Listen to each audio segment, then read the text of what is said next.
अस्सलाम वालेकुम नाज़रीन, अब देखें प्रोग्राम तलाश विद सुहेल भट्टी। आज हम बात करेंगे कि मुल्क की तारीख की तीसरी बड़ी निगरान काबीना ने बिलाखिर अपना काम शुरू कर दिया है और आने वाले दिनों में कुछ बड़े मुआशी और कानूनी फैसले होने जा रहे हैं।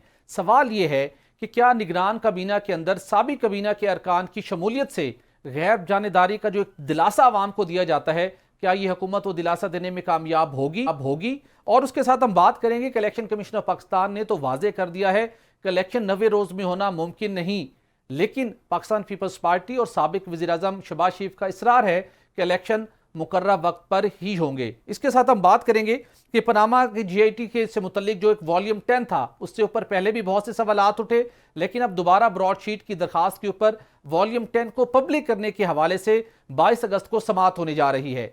इस वॉल्यूम 10 के पब्लिक होने से मुस्लिम लीग नून और आलमी सतह पर पाकिस्तान के लिए क्या मुश्किलात पैदा हो सकती हैं, इसके ऊपर भी बात करेंगे। और इसके साथ हम आपको बताएंगे कि आने वाले दिनों में क्या महंगाई और उसके साथ साथ एक हाउसिंग सोसाइटियों से जुड़ा जो एक बड़ा स्कैंडल है, उसके ऊपर भी हम कुछ तफसील से बात करेंगे।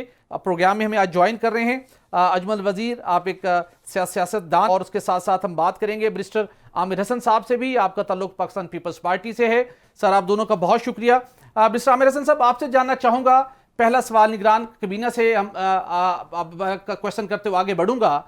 पहली मरतबा ये एक ऐसी निगरान काबीना बनी है जिसके अंदर बड़ी वाज़ेह रिफ्लेक्शन है मुस्लिम लीग नून के नॉमिनेटेड मिनिस्टर्स, पाकिस्तान पीपल्स पार्टी के नॉमिनेटेड मिनिस्टर्स और एक दो और सियासी जमातों के तजवीज़ करदा उनके गहरी वाबस्तगी वाले जो अफराद थे, उनको निगरान काबीना का हिस्सा बनाया गया है। सर, सवाल ये है, और आप खुद भी कानून की बेहतर आप उसके ऊपर आपको ग्रिप है, आप समझ बूझ रखते हैं कि जो गैर जानबदारी का अंसर होना चाहिए था, इस तरीके से उन अफराद को काबीना में शामिल करना जो खुद पिछले सेटअप में जो भी जिसकी जो असेंबली तहलील हुई, काबीना तहलील हुई, उस वक्त तक वो काबीना का हिस्सा थे, अब दोबारा इस सेटअप में भी आ गए, तो फिर मुखालफिन भी, अपोजिशन भी और आवाम सवाल करने में तो हक बजानिब हैं कि गैर जानिबदारी नहीं, उन्हीं सियासी जमातों की आगे कंटिन्यूशन है निगरान सेटअप में।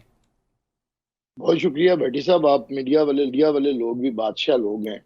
एक तरफ तो कहते हैं कि निगरान सेटअप के अंदर हमारी मानी ही नहीं गई, वजीर आजम हमारी मर्जी के बगैर आ गया, तो फिर कौन सी कैबिनेट है जो हमारी मर्जी से बनी है, और कौन सा बंदा है पीपल्स पार्टी का जो बड़ा खुलडुल के पीपल्स पार्टी के साथ है और हमारा बंदा है। मैं समझता हूँ, देखिए, ये पाकिस्तान अब तो 25 करोड़ लोगों का मुल्क है, और आप बड़े भी गैर जानिबदार हो, आपकी कोई पॉलिटिकल राय हो सकती है। पाकिस्तान पीपल्स पार्टी का इस कैबिनेट के बनने में और इसके अंदर आने वाले किसी भी शख्स के साथ हमारा कोई ताल्लुक नहीं है। ये हो सकता है कि कभी हमारी किसी से मुलाकात हुई हो या कभी कोई पीपल्स पार्टी का हिस्सा रहा हो। अगर हमने अपने नॉमिनीज देने होते तो हम खुल डुल के देते, हमें इस पे घबराने की कोई बात नहीं। एक बात तो ये है कि ये निगरान कैबिनेट है, इसे गैर जानिबदार होना चाहिए, पीपल्स पार्टी इस पे यकीन रखती है, इसलिए हमने वजीर आजम साहब को जितने भी नाम दिए थे वो गैर जानिबदार थे। आपके सामने जितने भी नाम आए, पीपल्स पार्टी ने अपने पार्टी के अंदर से किसी को नॉमिनेट नहीं किया। दूसरी चीज, ये जो कैबिनेट है, मेरे नजदीक ये गैर अहम है आईनी तौर पे इलेक्शन के हवाले से। इसका काम है असिस्ट करना इलेक्शन कमीशन ऑफ पाकिस्तान को। अब इसका कोई मामला नहीं है कि ये क्या फैसले लेगी, इकोनॉमी को कैसे मजबूत करेगी, किस तरह पाकिस्तान के हालात को बेहतर करेगी।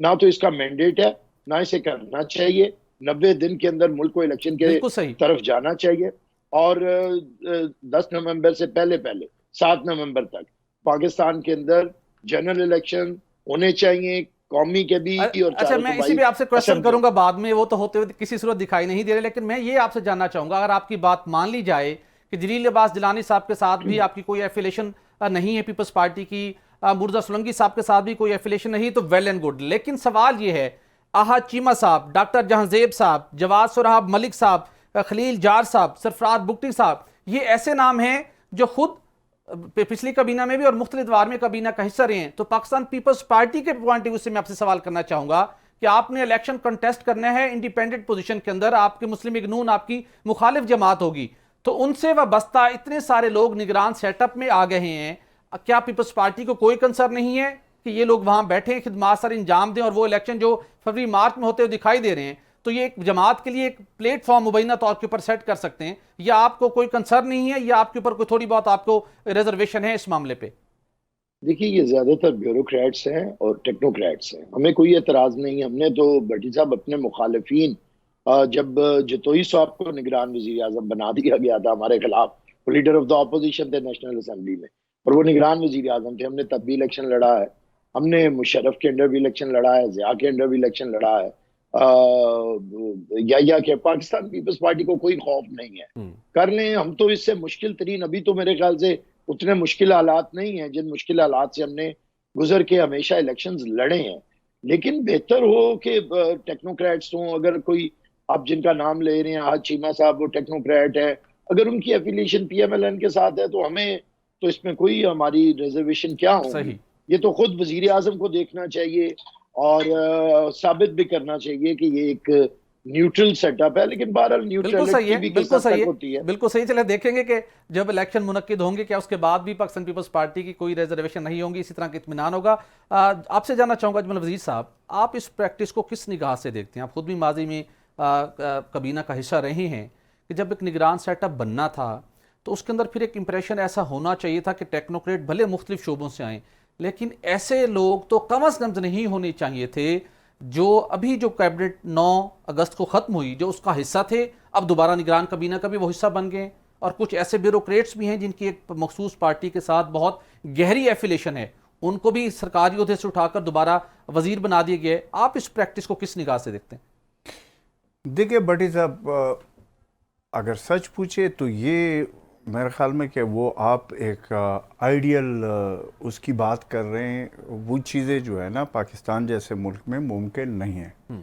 उसकी वजह यह है कि मैं तो अभी भी ये समझता हूँ कि अगर वही ये तो चलो अब आईनी मसला था, तो अगर वही हुकूमत कंटिन्यू करके वही इलेक्शन कराते हैं, और बल्कि मैं तो अभी भी ये कहता हूँ कि ये इलेक्शन का भी जो है ना, जो हम तो फिर भी तो ऐसा ज़्यादा फर्क नहीं था। नहीं, जो हाँ, और दूसरी बात ये कि अगर इलेक्शन की हम बात करते तो इलेक्शन करवाने में और इतना उस पर, वो भी हम इस मुल्क के रहने वाले हैं, इस मुल्क में 20-22 साल मैंने भी सियासत की है, आमिर ने भी की है, आपने सहाफ़त भी की है, तो हमें ग्राउंड रियलिटीज़ का पता है कि यहाँ पे एक्चुअल होता क्या है जी। ठीक है, तो मेरे ख्याल में कि इस बात को अगर हम डिस्कस भी करें तो उसका कोई फ़ायदा नहीं है कि कौन है, क्या है, क्या नहीं। कोई बात तो करनी चाहिए, आवाज़ तो उठानी चाहिए। देखिए, आवाज़ उठाने का तभी कोई फ़ायदा हो सकता है कि जब उसका कोई असर भी हो।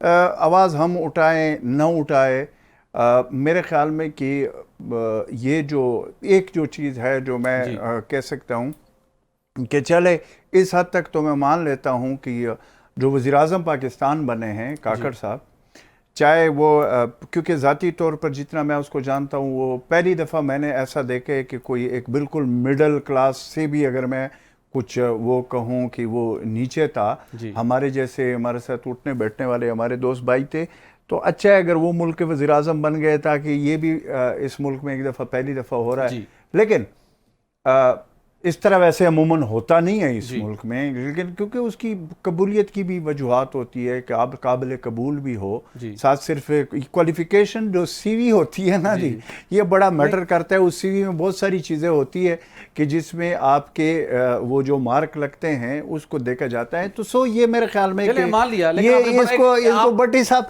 इसको वो कहते हैं जान दो। ये मैं आपकी बात से मान लेता हूँ कि जान दो तो साड़ी वारी आन दो, उसका मकसद तो ये होता है ना। फिर तो पाकिस्तान में होता है ऐसे। अच्छा, मतलब हमेशा मुझे ठीक कह रहे हैं, मुझे बताया पिछले 76 साल में यही वारियां भुगत रहे हैं हम। कोई नई बात नहीं है, कोई नया किस्सा नहीं है। हमने यही चीजें देखी है कि जिसकी बारी आती है कम से कम जितने भी लोग। अजमल वजीर साहब, यही वजह है सवाल उठाने की, और आपने कहा कि 75 साल से 76 साल से यही कुछ होता रहा है। इसकी वजह यही है, मैंने अभी एक रिसर्च में पढ़ रहा था रिपोर्ट, 1990 के अंदर जब एक निगरान सेटअप बना था, उस वक्त जिन चैलेंजेस का सामना था, आज भी मुल्क को उन्हीं चैलेंजेस का सामना है। रीज़न यही है कि हम एक दायरे के अंदर मुसलसल घूम रहे हैं, जिसकी वजह से हमें बदतरीन मुआशी सूरत हाल का सामना करना पड़ रहा है। अगर हम अपनी कभी भी डायरेक्शन ठीक करने की कोशिश नहीं करेंगे और इसी फार्मूले पर गामजन रहेंगे कि यार जान दो तो साड़ी वारी आन दो, तो फिर तो मेरे ख्याल में अब इस सिस्टम के अंदर इतनी फ्लेक्सिबिलिटी नहीं रही कि हम मुआशी तौर के ऊपर आवाम को, कुछ आवाम की ज़िंदगी में बेहतरी ला सकें। फिर तो ये मुश्किलात बढ़ेंगी। भट्टी साहब देखें, रियलिस्टिक फिर ये अप्रोच है कि आइन है ना आपका, जिस पे हम आए रोज ये बात करते हैं कि जी आइन में फलाना आर्टिकल, आइन के आर्टिकल 8 से लेकर तकरीबन जो मैंने पढ़ा है 28 तक, ये जो आर्टिकल्स है ये आप देखें, ये आपके तकरीबन ये आर्टिकल आपके फंडामेंटल राइट्स के हवाले से आज तक आपने देखा उस पर कोई अमल दरामद हुई? नो। हर पाकिस्तान, लेकिन कभी अब शुरू तो अमल दरामद शुरू तो होना चाहिए। देखिए मैं आपको बता रहा हूं, दूसरी बात, क्या पाकिस्तान में आपकी जान और मेरी जान और माल का तहफ़्फ़ुज़ किसकी है? रियासत की जिम्मेदारी। आप मुझे बताएं आए रोज क्या हो रहा है? कम से कम मैं जिस इलाके से ताल्लुक रखता हूं वहां पे तो आए रोज टारगेट किलिंग है, ये है वो है, सारी चीजें मेरे लिए तो कोई नई बात नहीं है। कहने का मकसद ये है कि यहाँ पे हम आइन की सिर्फ उस आर्टिकल की बात करते हैं जिसमें हमें मफाद हो। मतलब हम ये कहते हैं, अभी ये बात हो रही थी कि जी 90 डेज में जी बिल्कुल सही इलेक्शन होना चाहिए। अब आप मुझे सिर्फ ये बताएं कि ये 90 डेज इलेक्शन वाले से पहले जो एक्नेक का हुआ मर्दमशुमारी जो पास हुई, उसमें तमाम ये जो सियासी जमातें हैं जी, यानी कि पीपल्स पार्टी का मैं कल देख रहा था कि उस पर इतराज उठाया कि जी नहीं 90 डेज के अंदर होना चाहिए। तो फिर उस वक्त जब सिंध का वज़ीर आला उस पर दस्तखत कर रहा था, उस मीटिंग में बैठा हुआ था, उस वक्त आप लोगों ने क्यों इतराज नहीं उठाया? बिल्कुल सही, उस पर तो आप लोगों ने अप्रूव किया। तो ये भी तो आईन में है कि जब ये पास हो जाए जी, जब नई मर्दमशुमारी पास हो जाए, उसके बाद डिलिमिटेशन जरूरी हो जाती है। बिल्कुल सही, बिल्कुल सही। और उसके बाद फिर आरक्षण होगा। अच्छा, अब जब हम ये सारा कुछ कर लिया भट्टी साहब, उसके बाद फिर हम कहते हैं कि नहीं जी। आमिर साहब का पॉइंट लेते हैं। आमिर साहब आप कुछ कहना चाहेंगे? ये मैं आपसे सवाल करूं, आप कुछ शायद ऐड करना चाहेंगे? जी सिर्फ मैं पहले एक बात कर दूं। देखिए, आइन में कहीं नहीं लिखा कि अगर नई मर्दमशुमारी आ जाएगी तो डिलिमिटेशंस होंगी। ये कहीं भी आइन में ये लिखा है कि अगर असेंबलियां नहीं होंगी तो 90 दिन के अंदर इलेक्शंस होंगे जी। और अगर डिलिमिटेशंस करनी भी हैं तो कोई एतराज नहीं है, महीने में की जा सकती है अगर आप अमले को बढ़ा लें। और इलेक्शन कमीशन 5 साल में एक ही तो काम करता है, इलेक्शन करवाना जी। और अगर उसमें भी वो डिले करता जाएगा तो ये इतनी इतनी तनख्वाहें, इतनी इतनी मराहत और एक आईनी इदारे के होने का क्या फायदा है कि वो वक्त पे इलेक्शन नहीं करवा सकेगा। तो मैं समझता हूँ पाकिस्तान पीपल्स पार्टी ने कभी भी ये CCI में ये लिख के नहीं दिया कि आप इलेक्शन जितने मर्जी डिले कर दें। आमिर साहब, आपका पॉइंट बहुत वैलिड है और पाकिस्तान पीपल्स पार्टी का इस हवाले से मौकिफ भी बहुत वाज़ेह रहा है। लेकिन मामला यह है कि हम देखते हैं कि पाकिस्तान के एक आम शहरी को, बच्चे को पता था कि एक बाय डिज़ाइन कभी पैसे जारी नहीं किए गए, कभी मुख्तलिफ उसके अंदर तौजीहात पेश की गई, कभी सिक्योरिटी का और उसके साथ कभी फिर मर्दमशुमारी का मामला। अब आपने बड़ी अच्छी बात की कि आइन नहीं कहता कि आप अगर आपने डिलिमिटेशन करनी है तो 90 दिन में नहीं हो सकती। तो लगता यह है कि कुछ सियासी जमातें, ये सियासी जमातों के बड़े, जिन्हें राजा रियाज साहब कहते हैं, बड़ों का फैसला, उसमें ये नहीं लिखा हुआ जी, लेकिन ये जरूर सेंसस भी नहीं लिखा हुआ है आइन में जी, कि मर्दमशुमारी भी आइन में नहीं है कि मर्दमशुमारी की जाए। वो मेंशन है या नहीं मेंशन? तो जब वो मेंशन है तो उसके बाद डिलिमिटेशन नहीं होगा, नहीं होनी चाहिए। लेकिन आमिर साहब का पॉइंट है कि जरूरी नहीं है कि आप 90 दिन में एक बार में ना कर सके। मेरी टर्न है, अगर मुझे बात कर लेने दे तफसील जी जी आमिर साहब जी। देखिए, मर्दमशुमारी हो गई, आदाद आ गए, डिलिमिटेशन भी हो जाए तो हमें तो कोई अर्ज नहीं है। अब देखिए, सबसे ज्यादा आइन का जो आइन के अंदर लिखा है वो है कि अगर मर्दमशुमारी के तहत सीटों में आए तो फिर आइनी तरमीम होगी। वो तो हम करने की पोजीशन में नहीं है, सीटों को फर्क भी पड़ना चाहिए। तो जहां पे जो आइन कहता है वो तो कर पा नहीं सकती क्योंकि असेंबली मौजूद नहीं है और 2/3 अक्सरियत मौजूद नहीं है। डिलिमिटेशन आइन में कहीं नहीं लिखा, लेकिन आप फिर भी हम मुखालिफ नहीं है, आप डिलिमिटेशन कराएं, ये विद इन अ मंथ हो सकती है। जनवरी से इन्होंने काम शुरू किया हुआ है। इलेक्शन कमीशन ऑफ पाकिस्तान ने, इन्होंने सुप्रीम कोर्ट के अंदर ये स्टेटमेंट भी दी थी कि हम डिलिमिटेशन कर रहे हैं। बहुत सारा बेसिक काम हो चुका है। अगर विद इन अ मंथ करें और फिर 60 डेज इन्हें फिर भी मिल जाएंगे इलेक्शन करवाने के लिए, क्योंकि अगर असेंबली अपनी मुद्दत पूरी करती तो 60 डेज होते। तो मैं समझता हूँ कि आईनी इदारों को आइन की डोमेन के अंदर रहते हुए आइन का एहतराम करना चाहिए। पाकिस्तान को पॉलिटिकल और इकोनॉमिक स्टेबिलिटी तभी मिलेगी जब आमिर साहब, आपका पॉइंट बहुत वैलिड है, मैं आपका पॉइंट फॉलो कर गया हूं। यही मेरा सवाल था कि चीजें नजर आ रही थी कि एक मखसूस डिजाइन के तहत मामलात को इस नहज पर लाया गया है। आसिफ अली जरदारी साहब, सियासत और मफाहमत के गुरु, नवाज शरीफ साहब को और मुस्लिम लीग नून को आपने भरपूर बैकअप दिया, भरपूर सपोर्ट दी, जिसके नतीजे में आज सेटअप यहां तक चला। तो आसिफ अली जरदारी साहब, यही आपका व्यू पॉइंट, कि इलेक्शन मुकर्रर वक्त के अंदर होने चाहिए, डिलिमिटेशन एक माह में हो सकती हैं, तो हम ये क्यों एक ऐसे कॉम्प्लिकेटेड सिचुएशन क्रिएट कर रहे हैं कि जिसके ऊपर गैर यकीनी की सूरत हाल बन चुकी है। पीपल्स पार्टी आपका मौकिफ वाज़ेह है, लेकिन उस मौकिफ को इंप्लीमेंट करवाने में आप आगे बढ़ते हुए दिखाई नहीं देते। मैं आपको बताता हूं जी, आगे बढ़ते हुए दिखाई देते हैं। हमारा यकीन पूरा रहा है इलेक्शन कमीशन ऑफ पाकिस्तान के ऊपर। अब चीफ इलेक्शन कमिश्नर को भी दिखाना होगा कि वो पार्टिजान नहीं है। हमने जो कहीं पे भी सीसीआई ने ये नहीं कहा कि इलेक्शन आगे जाएंगे। हमने भी, हमारा तरीकाकार पीपल्स पार्टी का बड़ा और है। हम कभी किसी को चैलेंज नहीं करते। अगर किसी के साथ इत्तेहाद में बैठे हों तो उसकी पीठ में छुरा नहीं घूमते। हम हमेशा अपने इत्तेहादी के ऊपर एतमाद करते हैं। 2008 में जब हमारी हुकूमत बनी जी, और हमने पीएमएलएन के साथ चले, तो हमने तो उन पर पूरा एतमाद किया। अब ये पीएमएलएन का अपना अंदाज था कि वो साथ एहतजाज कर रहे थे, साथ मुखला मूवमेंट कर रहे थे, साथ फिर लॉन्ग मार्च लेके आगे अपनी हमारी हुकूमत के खिलाफ। फिर जब मुश्किल वक्त आया इस्तीफे दे दिए, लेकिन हमने 16 महीने काला कोट पहनकर जी बिल्कुल बरादरान सुप्रीम कोर्ट भी पहुंचे थे जी। बिल्कुल, यही आप। मैं अजमल साहब आपसे जानना चाहूंगा, जो आपका पॉइंट है, आप अपना पॉइंट दीजिएगा, लेकिन मेरा सवाल ये है, किसी को धोखा नहीं दिया और हम लोगों ने हमेशा इत्तेहादियों के साथ चले हैं, और इसमें तो अब इत्तेहाद नहीं रहा। हम पहले भी ये बात कर रहे थे, अब भी कर रहे थे। इलेक्शन कमीशन ऑफ पाकिस्तान के ऊपर जिम्मेदारी है, वो अपनी जिम्मेदारी से ना भागे। 5-5 साल तनख्वाहें लेते हैं, इलेक्शन वक्त के ऊपर। बिल्कुल ठीक, बहुत वैलिड पॉइंट आपका। इलेक्शन कमीशन पाकिस्तान की जिम्मेदारी है। अजमल साहब अपना पॉइंट ऐड कीजिएगा। मेरा सवाल ये है, आज वज़ीर-ए-आज़म अनवारुल्लाह काकड़ साहब ने पहले काबीना का इजलास की सरबराही की, और उसके बाद जो उनकी स्टेटमेंट सामने आई, वो कहते हैं कि रूल ऑफ ऑर्डर से ही कानून की हुक्मरानी होगी। कायदे आज़म और इल्लामा इकबाल के विजन पर अमल करके पाकिस्तान की तरक्की में किरदार अदा करेंगे। यहीं से सवाल जो हम शुरू कर रहे थे, और वही उनकी स्टेटमेंट भी आई। उसके बाद निगरान वज़ीर इत्तलात और नशरियात मुर्तज़ा सुलंगी साहब ने भी इस हवाले से बात की। उन्होंने कहा जी कि हमने तो असिस्ट करना इलेक्शन कमीशन को, इलेक्शन करवाना उनकी जिम्मेदारी है।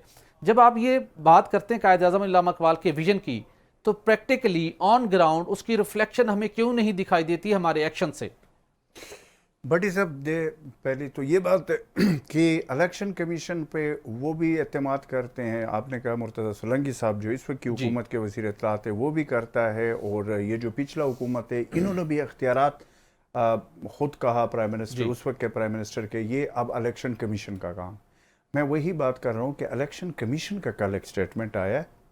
उन्होंने कहा है कि आई थिंक 14 दिसंबर तक डिलिमिटेशन होंगी, और उसके बाद 90 डेज में होगा। मैं नहीं कह रहा हूँ, ये इलेक्शन कमीशन कह रहा है, जिसके ऊपर पीपल्स पार्टी हो या नून लीग हो या दूसरी सियासी जमातें हो या मौजूदा हुकूमत हो, कहते हैं वो इलेक्शन कमीशन की बात कर रहे हैं। मैं तो उसी की बात को आगे बढ़ा रहा हूँ। ठीक हो गया कि उन्होंने कहा है, मैं नहीं कह रहा हूँ। बिल्कुल सही। अब जबकि इलेक्शन करवाना उन्होंने है, तो उन्होंने तो ये आपको एक रास्ता बता दिया कि इस तरीके से हम करेंगे। अब आपने नहीं मानना, तो उसके बाद आपने सुप्रीम कोर्ट जाना होगा। ठीक हो गया। अब हम देखते हैं कि कौन कौन सुप्रीम कोर्ट जाता है कि भाई हम इस चीज को नहीं मानते, वो करते हैं।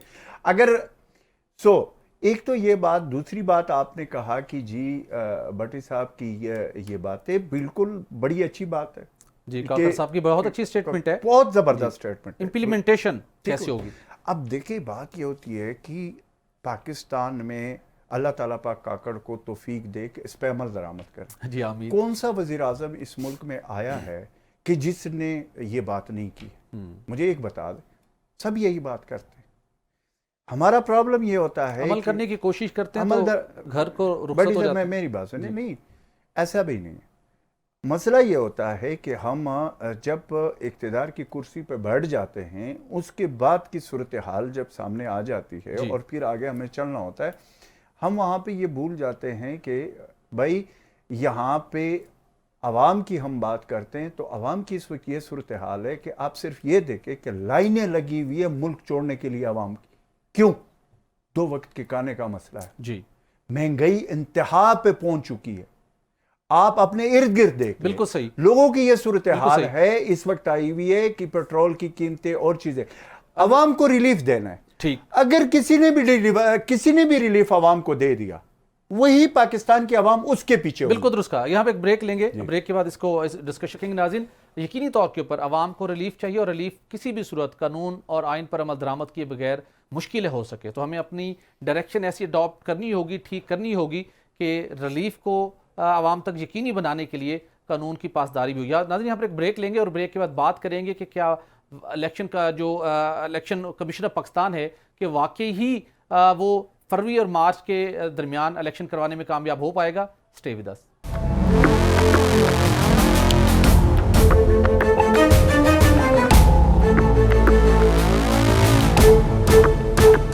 वेलकम बैक नाज़रीन। इलेक्शन कमीशन ऑफ पाकिस्तान कहता है कि 90 रोज़ के अंदर इलेक्शन होना मुमकिन नहीं, जबकि पाकिस्तान पीपल्स पार्टी और उसके साथ साबिक वज़ीर-ए-आज़म शहबाज शरीफ का इसरार है कि इलेक्शन मुकर्रर वक्त पर ही होंगे। इस हवाले से कानूनी और आइनी लिहाज से नुक्ता जानने के लिए और प्रैक्टिकली क्या मुमकिन हो सकता है, इस मकसद के लिए सवाल का जवाब लेने के लिए हमें ज्वाइन कर रहे हैं कंवर दिलशाद साहब। आप साबिक secretary election commission of Pakistan है। कंवर साहब, बहुत शुक्रिया आपका। कंवर दिलशाद साहब, जानना चाहूँगा, इलेक्शन कमीशन कहता है कि 90 रोज़ में इलेक्शन होना मुमकिन नहीं है, हल्का बंदियाँ होनी है, 14 दिसंबर को हतमी लिस्ट लगेगी। शहबाज शरीफ साहब कहते हैं मुकर्रर वक्त पर इलेक्शन होंगे। पाकिस्तान पीपल्स पार्टी कहती है कि हल्का बंदियां 1 माह में भी हो सकती हैं, इलेक्शन हर सूरत 90 रोज के अंदर होने चाहिए। अब इसमें आईनी और कानूनी नुक्ता भी जरूर हमें बताइए, और अमली तौर के ऊपर आपको कब इलेक्शन होते हुए दिखाई देते हैं? इलेक्शन 6 महीने के बाद होंगे, और जो सियासी इलेक्शन कमीशन अपना शेड्यूल जारी कर दिया है और उसके मुताबिक 4 महीने इसको लगेंगे, बाकी अदालती कार्रवाई होगी और तमाम कानूनी, उसके बाद इलेक्शन शेड्यूल जारी होगा, उसमें 2 माह लगेंगे। तो ये इलेक्शन जो है मार्च में होने के इम्कान हैं। ये जो इलेक्शन मार्च में होने हैं, इसके लिए इलेक्शन कमीशन ऑफ पाकिस्तान के पास कानूनी मैंडेट है या आपको सुप्रीम कोर्ट के पास जाना पड़ेगा, और क्या इसका क्राइटेरिया होगा? बहस में आप उनकी बातें छोड़े, मैंने आपको कानून बता दिया कि इलेक्शन 6 महीने के बाद होंगे और इलेक्शन का फैसला फाइनल है, हतमी है और किसी अदालत में चैलेंज नहीं किया जा सकता। सुप्रीम कोर्ट ऑफ पाकिस्तान में भी नहीं किया जा सकता चैलेंज?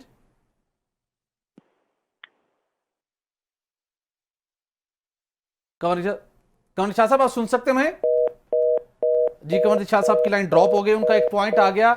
आमिर अब्बास साहब, आपसे जानना चाहूंगा वही पॉइंट जो मैंने आपसे पहले टेकअप किया। शाह साहब कहते हैं कि इलेक्शन 6 माह बाद होंगे, ये 6 माह के अंदर, मतलब 3 माह में होना मुमकिन नहीं है, वही बात हो रही है फरवरी मार्च की।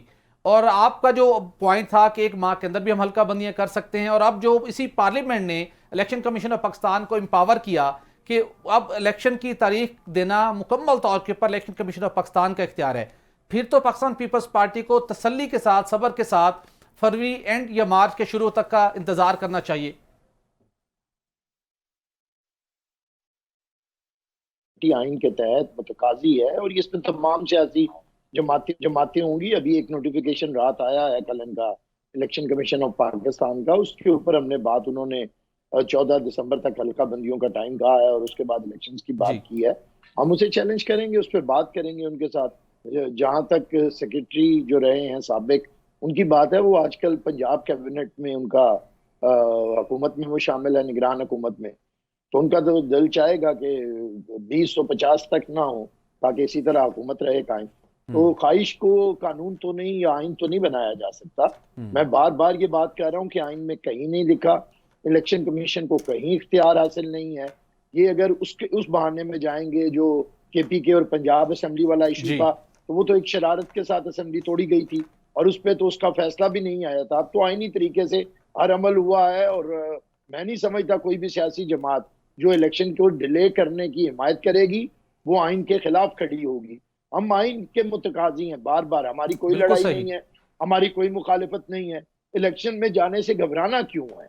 किसी सियासी जमात को इलेक्शन में जाने से घबराना नहीं चाहिए। ये कोई तरीका कार नहीं है। इलेक्शन सियासी जमात को हर वक्त तैयार रहना चाहिए। 90 दिन के अंदर इलेक्शन होने चाहिए। किसी निगरान हुकूमत के ऊपर, और निगरान हुकूमत की ये स्टेटमेंट्स को मैं कभी भी सपोर्ट नहीं करता कि हम मुआशी सूरत हाल बेहतर करेंगे, हम कानून की बालादस्ती लेके आएंगे। भाई आपका भाई ये काम नहीं है। आप अपना ये मंशूर की सूरत में एक सियासी जमात बनाएं और लोगों के सामने रखें। अगर आपको वो मुंतखब करें तो फिर आप ये काम करें। आपका ये कोई मैंडेट नहीं है कि आप ये काम करेंगे। आमिर साहब, एक सियासी जमात के घबराने की वजह ये तो नहीं थी कि एक सियासी जमात के सरबराह को पहले कानूनी तौर के ऊपर ठिकाने लगाया जाए और फिर पूरा एक माहौल सेट करके आवाम के पास जाना चाहिए, या कोई और वजह हो सकती है? चूंकि आवाम के अंदर यही ज्यादातर चय में गोई है कि एक सियासी जमात को या उसके सरबराह को एक साइड लाइन करके फिर ये दीगर सियासी जमातें चाहती कि हम आवाम के पास जाएं और फिर इलेक्शन में हिस्सा लें। नहीं भट्टी साहब, कोई सियासी जमात का जिसका आप कह रहे हैं जिसे ठिकाने लगाया गया, वो कोई 12 साल का मासूम बच्चा तो नहीं था। 72-74 साल की उम्र में आपको पता होना चाहिए कि मेरा सियासी मुफादात किससे वाबस्ता है और मुल्क से मुफादात किससे वाबस्ता है। किसी ने उसे दावत दी थी कि वो लड़ाई के अलावा कुछ करे ही ना, बतौर वजीर आजम भी, बतौर अपोजिशन जमात के भी। किसी ने दावत दी थी कि जलाओ घेराव करें, किसी ने दावत दी थी ये सारे काम करें, हर एक को चैलेंज करें। मैं समझता हूँ किसी ने किसी को ठिकाने नहीं लगाया। अब खुद ही कोई बम को टांग मार दे तो किसकी मर्जी है, किसी ने किसी को क्यों ठिकाने लगाना है। हम तो उस वक्त भी उन्हें कहते रहे जनाब को, आज से नहीं। मैं उस कमेटी में भी शामिल था जो 2014 में जब ये धरना देने जा रहे थे, तो हम पीपल्स पार्टी के लोग पहले जमात इस्लामी के अमीर सराजुल हक साहब के पास गए, फिर हम इनके घर गए जमान पार्क में, पीपल्स पार्टी का वफद, और हमने इन्हें कहा कि अपोजिशन के साथ मिलकर रहें और लाए अमल जमहूरी बनाए। ये तब भी नहीं माने। जब ये वजीर आजम बने, बिलावल साहब ने, चेयरमैन साहब ने और प्रेसिडेंट जरदारी साहब ने इन्हें ऑफर की क्या ये हम इकट्ठे मिलकर पाकिस्तान की मैशत को और जमहूरियत को तकवीयत दें, ये तब भी नहीं माने। जब ये हुकूमत से उतरे फिर भी हमने इन्हें ऑफर्स की। आज तक हमने किसी से, पीपल्स पार्टी के होते हुए, किसी सियासी जमात के ऊपर पाबंदी नहीं लगी। हमने इसकी मुखालिफत की कैबिनेट के अंदर कि किसी सियासी जमात पे पाबंदी नहीं लगेगी। हमने कोई उनके साथ, देखिए ना, वो इस पूरे दौर में जेल में गए। अगर वो आखिरी दिनों में गए हैं तो ट्रायल हुआ है और ट्रायल के बाद गए हैं, उन्हें वैसे नहीं उठाया गया। तो मैं समझता हूँ ठिकाने किसी ने नहीं लगाया। अब किसी का सियासी विजन ही इतना हो, विजडम ही इतना हो, बिल्कुल तो भाई अब उसने ठिकाने तो कानून के तहत लगना है। हमारा, हम आज भी चाहते हैं कि तहरीक इंसाफ बतौर सियासी जमात मौजूद हो, इलेक्शन कंटेस्ट करे, एक सियासी जमात बने, बिल्कुल एक कल्ट ना बने। एक शख्स अगर उधर हो गया है तो दूसरा आके क्यादत संभाले। पीपल्स पार्टी की भी क्यादत संभाली गई है जब लीडरशिप नहीं रही, हमें कत्ल भी किया गया, फांसियां दी गई, तो क्या क्यादतें आगे नहीं बढ़ती? बिल्कुल बड़ा वैलिड आपका पॉइंट है, वैलिड पॉइंट है आपका जी, वैलिड पॉइंट है। अजमल वजीर साहब से जानना चाहूंगा, यकीनी तौर के ऊपर मुख्तलिफ सियासी जमातों के ऊपर बहुत कड़ा वक्त आया है, और अगर एक सरबराह उनका जला वतन हुआ, मुल्क से बाहर जाना पड़ा, ये सज़ा हुई, तो उसके बाद आपके पास पीछे सेकंड टीयर की लीडरशिप मौजूद होती है जो आके चीज़ों को टेकअप करती है। लेकिन वो एक खला नज़र आ रहा है हमें पाकिस्तान तहरीक इंसाफ के वाले से। लेकिन राजा रियाज साहब ने एक दावा किया है, और अक्सर उनके आजकल दावे बड़े वैलिड होते हैं और दुरुस्त भी साबित हो, तो कहते हैं आइंदा इंतखाबात में बल्ले के निशान का खात्मा हो जाएगा। क्या आप इससे इत्तफाक करते हैं कि मामला इस नहज पर हैं कि इंतखाबात में बैलेट पेपर के ऊपर बल्ले का निशान ही नहीं होगा? नहीं, मुझे तो ये राजा रियाज साहब क्या कहते हैं मैं उसे एग्री नहीं करता हूँ। आपकी सियासी बसीरत के मुताबिक देखिए, ये कैसे, मुझे इस चीज़ की आज तक इस लॉजिक की समझ नहीं आ रही है कि कैसे होगा। क्या ये अदालत के थ्रू होगा या इलेक्शन कमीशन करेगा, कौन करेगा? मतलब ये सवाल है। या हुकूमत का, अभी तो असेंबली मौजूद नहीं है, पार्लियामेंट मौजूद नहीं है, उसके लिए तो फिर पार्लियामेंट में चीज़ जाएगी। अगर आप किसी को बैन भी करते हैं तो वो चीज़ें तो हुई नहीं है और ना है। सो ये तो उनकी बात है। लेकिन इलेक्शन की जहाँ तक बात है, ये तो अब बिल्कुल रोज़े रोशन की तरह है कि इलेक्शन, ये सारा कुछ जो हुआ है और आखिरी दिनों में ये सेंसस अप्रूव हुए हैं और उसके बाद डिलिमिटेशन को और ये सारी चीज़ें, और फिर इलेक्शन कमीशन को जिस तरह आपने खुद कहा कि इख्तियार दिलवाया गया है, तो इलेक्शन कमीशन ने तो कल अपने इख्तियार के मुताबिक फैसला आपको सुना दिया। जी बिल्कुल। अब उसके मुताबिक तो ये इसमें कोई दूसरी राय नहीं है कि फरवरी या मार्च। अब ये मुझे कंफर्म नहीं है, लेकिन ये इतना तो मुझे अब कंफर्म है कि फरवरी या मार्च है। उसके बाद भी फिर आगे जो है ना दुआ की जा सकती है। लेकिन इस वक्त तक तो ये सूरत हाल है। यहाँ पे तो इस मुल्क में पहले भट्टी साहब आप लोग प्रेडिक्शन करते थे या कोई पॉलिटिशियन प्रेडिक्शन करता है, आजकल तो प्रेडिक्शन का दौर ही गुजर चुका है। अब की जो हम बात कर रहे हैं वो कल तक भी वैलिड नहीं है, क्योंकि कल को कुछ ऐसा हो जाता है कि उसके बाद फिर बड़े बड़े प्रेडिक्शन सियासतदान भी करते थे, शेख रशीद साहब भी करते थे, वो गायब है आजकल सारे मार्केट। देखिए, मार्केट में वो पहले तो ये चीज़ें बिकती थी, अब तो बिकते नहीं है, बिकॉज के आज सोशल मीडिया आ गया, आज ग्राउंड रियलिटी सबको नज़र आ रही है। सिर्फ ये नहीं है कि मैं उस पर बात कर सकता हूँ, उस पर बैरिस्टर आमिर बात कर सकते हैं, उस पर भट्टी साहब बात कर सकते हैं, उस पर आम बंदा। आजकल आपको पता है टिकटॉक और इन चीज़ों का दौर आ चुका है। हर बंदा जो है ना आ रहा है और अपनी बात कर रहा है, जिसकी जो मुंह में आए, गालम गलोच, ये मतलब पाकिस्तान में तो फ्री फॉर ऑल है ना। जो चीज़ें हैं वो अनफॉर्चुनेटली कि यहाँ पे तो कोई कानून, कोई चीज़ अगर है भी सही तो वो इम्प्लीमेंट नहीं होगा। तो इसलिए मैं ये समझता हूँ कि इस वक्त हमारा जो प्रॉब्लम है वो ये है कि हमारा मुल्क माशी तौर पर जी जिस तरीके से हम माशी तौर पे जा रहे हैं, डॉलर को देखें, पेट्रोल की कीमतों को आप देखें, अल्लाह करे कि मज़ीद ये आगे ना बढ़े, बिल्कुल क्योंकि हमारे अवाम के और फिर इस तरह के मसले, जिस तरह जड़ावाला वाला मसला हुआ है, ये कोई मामूली वाक़या नहीं है। बिल्कुल सही। और इस पे मैं समझता हूं कि इस पे आपके वो दुश्मन कुव्वतें आपके खिलाफ लगे हुए, एक्सटर्नल जो हमारी इस वक्त जो सूरत हाल है वो, और फिर अंदर से हम जिस तरीके से हमारे माशी सूरत हाल है और फिर लॉ एंड ऑर्डर की सूरत हाल है, आप पूरे KPK को देख लें, फिर फाटा और फिर बलूचिस्तान की सूरत हाल आपके सामने। जी वो मान लिया, इलेक्शन की बात अपनी जगह पे आगे कि ठीक है जी 6 माह तक आप जो कुछ मर्जी कह लें, जिस मर्जी आइन की इंटरप्रिटेशन कर लें, नहीं होने नहीं हो, लेकिन जो होना चाहिए अवाम के माशी मसाइल, अवाम के दुख, अवाम की तकलीफ तो कम होनी चाहिए। क्या आपको लगता है कि निगरान वज़ीर-ए-आज़म अनवारुल हक काकड़ साहब ने जो अपनी टीम तश्कील दी है वो इन 6 माह के अंदर कुछ मुआशी सूरत हाल में बेहतरी लाने में कामयाब होगी? वज़ीर ख़जाना के तौर के ऊपर तो डॉक्टर शमशाद अख्तर सामने हैं, काकड़ साहब से आप बहुत खुद अच्छे तरीके से फेमिलियर हैं, कुछ उम्मीद रखें अवाम की कुछ सूरत हाल बेहतर होती दिखाई देती है? देखिए बड़ी साहब, दो चीज़ें हम अब देखिए, अगर ये आप आइन के तरीके से ये वज़ीर आज़म बना, ये आइन में लिखा हुआ है कि जी लीडर ऑफ अपोजिशन और प्राइम मिनिस्टर ये फैसला करेंगे कि जी ये बिल्कुल सही, ठीक हो गया जी। अब उस तरीके से तो वो वज़ीर आज़म बन गए, बिल्कुल सही, आइनी तरीके से बने हैं ना। जी कंक्लूड कीजिएगा। जी मैं जी बिल्कुल आखिरी बात कर रहा हूँ कि आपसे ये बात मैं मनवा सकूँ और बैरिस्टर साहब से कि ये आईनी तौर पे हुआ है ना। जी बिल्कुल आईनी तौर तो अब जब आईनी तौर पे हुआ है तो फिर उसके पास जो आइन के मुताबिक उसके पास इख्तियारात है तो वो उसके अंदर रहकर काम करेगा, और वो अभी कल उसकी कैबिनेट मुकम्मल होगी, देखते हैं अगर नहीं होगा तो ये आप बैठे हम बैठे फिर हम बात करेंगे। चलिए बिल्कुल ठीक है। आमिर साहब, आपने कवर दिलशाद साहब को भी सुना और यहाँ पर अजमल वजीर साहब भी कहते हैं कि आप भले मुतालबा करते रहें, भले आइन की तशरीह करते रहें, लेकिन इलेक्शन 6 माह बाद ही होंगे। अगर 6 माह बाद अब होने हैं तो पीपल्स पार्टी इस अरसे के दौरान क्या खामोशी से वक्त का इंतजार करेगी? और उसके साथ साथ जो असल मसला है सियासी मुआशी सूरत हाल का, इलेक्शन एक्ट में तरमीम भी की गई कि अब निगरान वज़ीर-ए-आज़म कुछ अहम फैसले ले सकते हैं। कुछ तवक्को करते हैं मौजूदा टीम कुछ बेहतर अंदाज में मुआशी लिहाज से भी डिलीवर कर पाएगी? देखिए, उनका मैंडेट ही नहीं है ये डिलीवर करना, और ये डे टू डे मैटर्स उन्हें चलाने हैं। अगर उन्हें बड़ा शौक है और वो अपने आप को वाकई सच्ची मुच्ची के वज़ीर आज़म समझने लगे हैं तो फिर क्या किया जा सकता है मुल्क के अंदर? ये तो मुसीबत है कि कोई जिस मैंडेट के अंदर आता है वो नहीं करता, अपना काम नहीं करता, दूसरा काम करने का बड़ा शौक होता है कि जो 75 साल में नहीं हुआ वो मैं करूंगा। देखिए, अजमल वजीर साहब मेरे भाई हैं, मुझे किसी की ख्वाहिशात का या तज्जिए से मैं इख्तलाफ नहीं करना चाहता। मैं तो अपनी बात आपके सामने रख रहा हूँ। हम 90 दिन के अंदर इलेक्शन का मुतालबा उठाते रहेंगे, बिल्कुल जमहूरी तरीके से, आईनी तरीके से, ये हमारा हक है। ये तारीख फैसला करेगी कि कौन तारीख के सही सम पे खड़ा रहा है।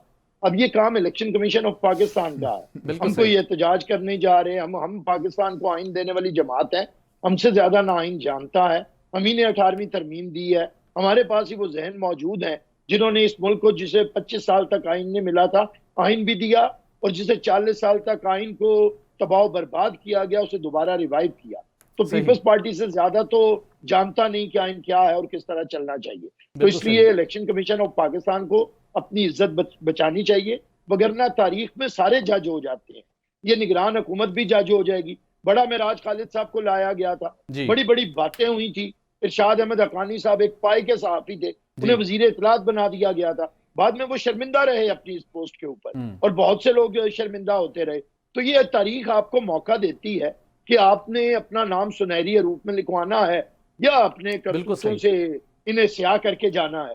तो ये तो आपके पास है। पीपल्स पार्टी अपना काम करती रहेगी, हम किसी पे प्रेशर नहीं डाल रहे।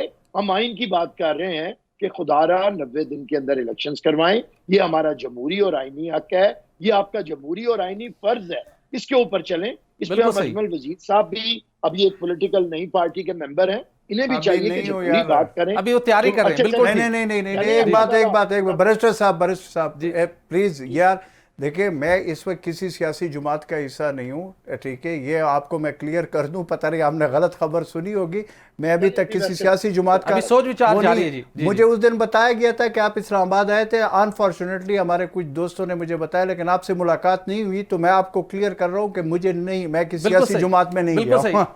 हाँ, अच्छा अच्छा जी, हाँ। तो मेरा सिर्फ ये कहना है कि हमें आईनी और जमहूरी मुतालबा करना चाहिए। बहरहाल अजमल साहब एक पॉलिटिकल एक्टिविस्ट हैं, जी, पॉलिटिकल वर्कर हैं, आइन के साथ, जमहूरियत के साथ जुड़े रहने में ही बिल्कुल सही। पॉलिटिकल बहुत एक्टिविस्ट बहुत भले किसी वैलिड बात सियासी की जमात में आपने, हो, बहुत उसकी इज्जत बहुत है। बेहतर बात की आमिर हसन साहब। इसमें ही बेहतरी है कि हम आइन और जमहूरियत के साथ जुड़े रहें, और उसका तकाजा है कि इलेक्शन हर सूरत मुकर्रर वक्त के अंदर होने चाहिए, लेकिन अमली तौर के ऊपर ऐसा होता हुआ दिखाई नहीं दे रहा, और इलेक्शन के स्थान भी यही डायरेक्शन ले चुका है। नाज़रीन, यहां पर एक ब्रेक लेंगे और ब्रेक के बाद एक अहम इशू पर बात करेंगे। Stay with us.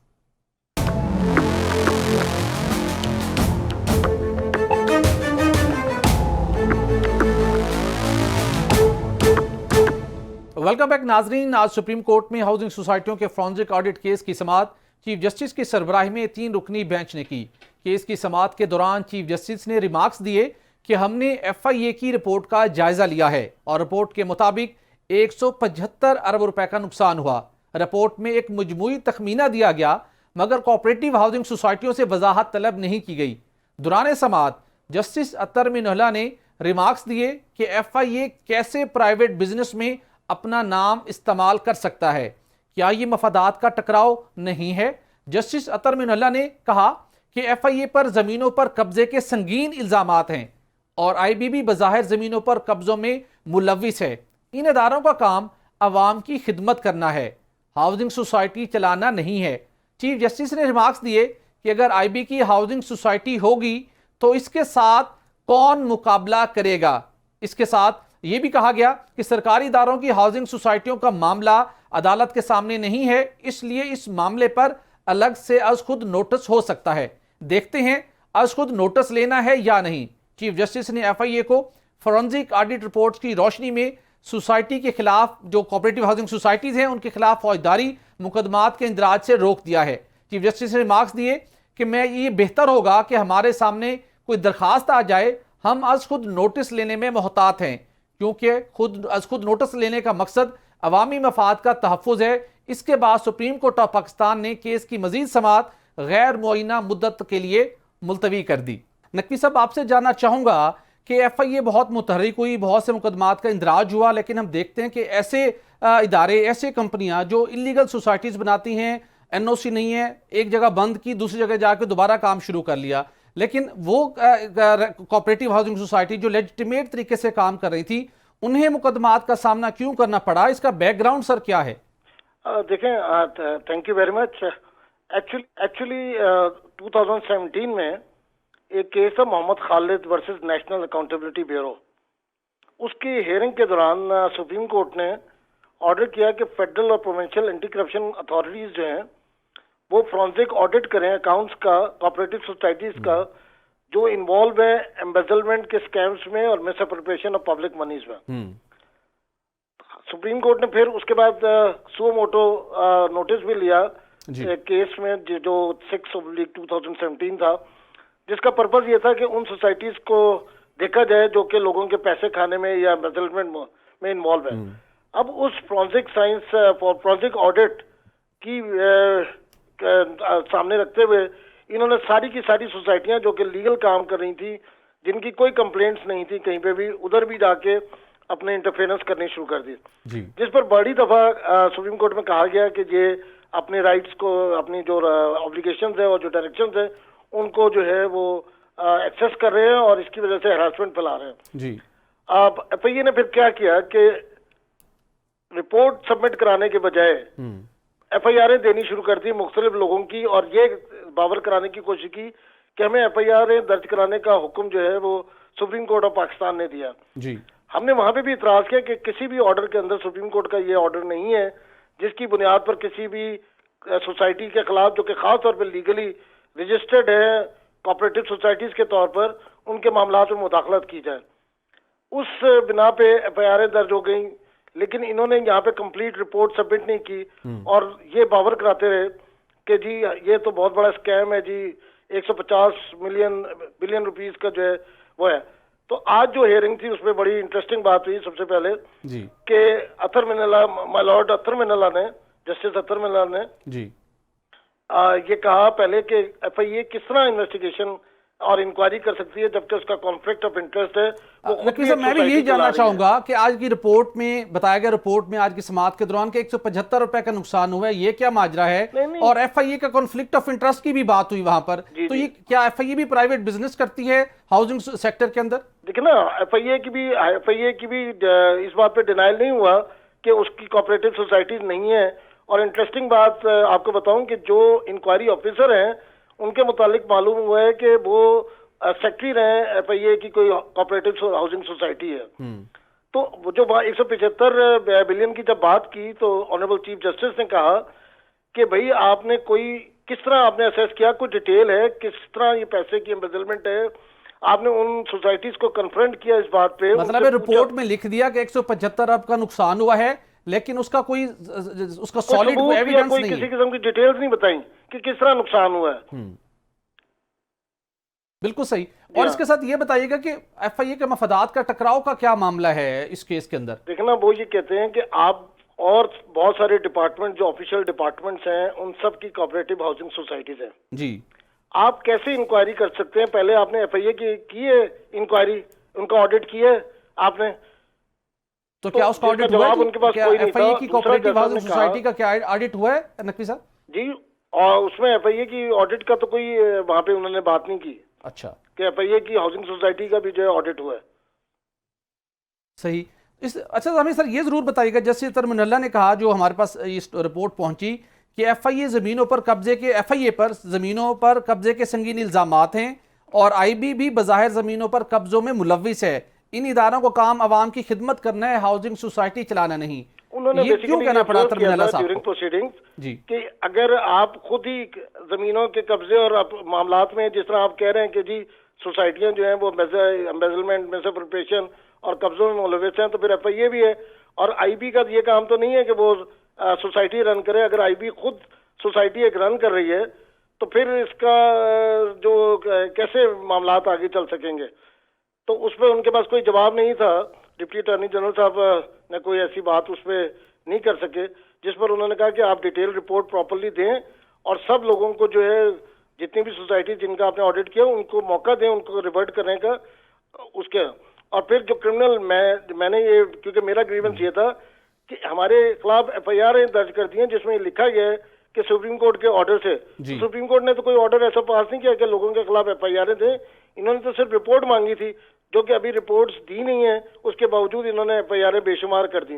उस पर फिर उन्होंने क्रिमिनल प्रोसीडिंग्स जो थी वो स्टे कर दी कि आप जब तक इसको फाइनल नहीं करते, अपॉर्चुनिटी इनको लोगों को नहीं देते, उसके बगैर जो आप किस तरह क्रिमिनल एक्शन कर रहे हैं। इसके साथ ही उन्होंने जो रजिस्ट्रार कोऑपरेटिव सोसाइटीज थे मुख्तलिफ पंजाब के और मुख्तलिफ सूबों के भी, और उनको भी कहा कि आप रिपोर्ट अपनी सबमिट करें इस मामले में।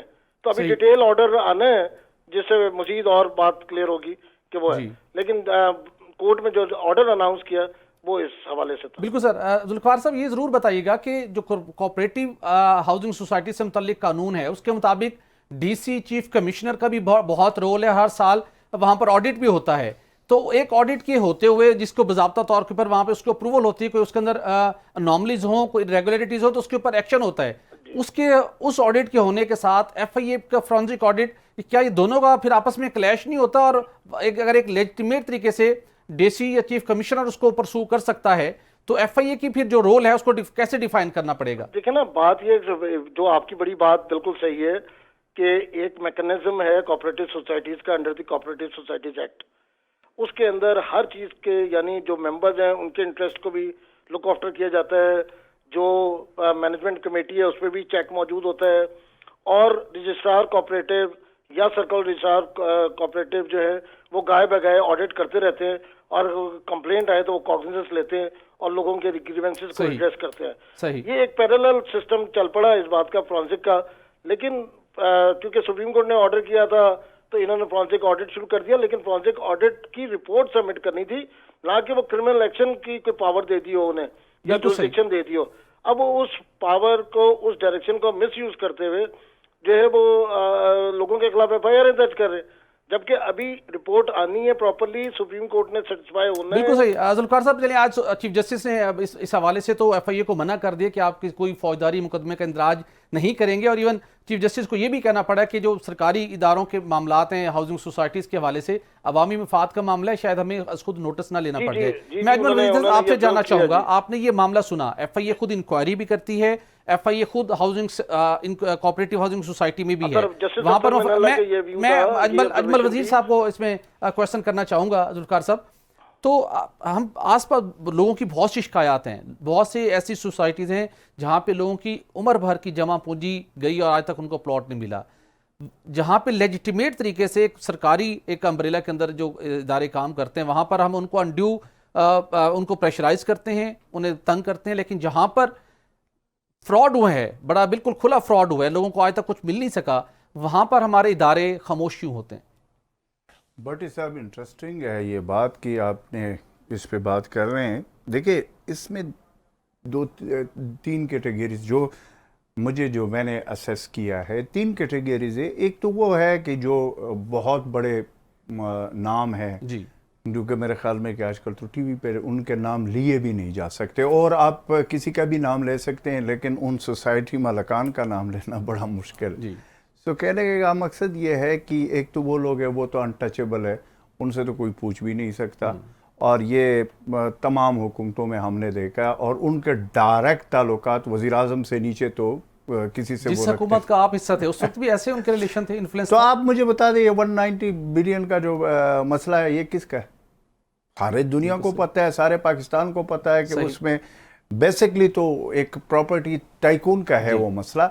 तो एक तो वो कैटेगरी है, आदमी के मसले को कैसे एक तो वो कैटेगरी है जिसके ऊपर मतलब है कि हमें बात करना है बस, लेकिन उस पर अमल दरामद नहीं होगा। दूसरी कैटेगरी वो है कि जो वाकई मैं समझता हूँ कि जो डिलीवर भी करते हैं, जिनका बड़े लोगों का रोज़गार भी उससे वाबस्ता है, और फिर वो लोग हैं कि जिन्होंने अपने, जो हमारे गरीब लोग होते हैं, सरकारी नौकरी करते हैं, सारी ज़िंदगी की जमा पूंजी उठाकर वहाँ पे इन्वेस्ट करते हैं जी। और वो मेरे ख्याल में कि वो बीच वाला जो तबका है जो प्रॉपर्टी से ताल्लुक़ रखता है, वो अच्छा डिलीवर भी करते हैं। लेकिन तीसरा फिर मुकम्मल तौर पर यहाँ पे मैं देखता हूँ बड़ी बड़ी गाड़ियाँ उन्होंने रेंट पे लिए होते हैं, और उसके बाद लोगों के साथ फ्रॉड कर रहे होते हैं, और दिन दहाड़े कर रहे हैं।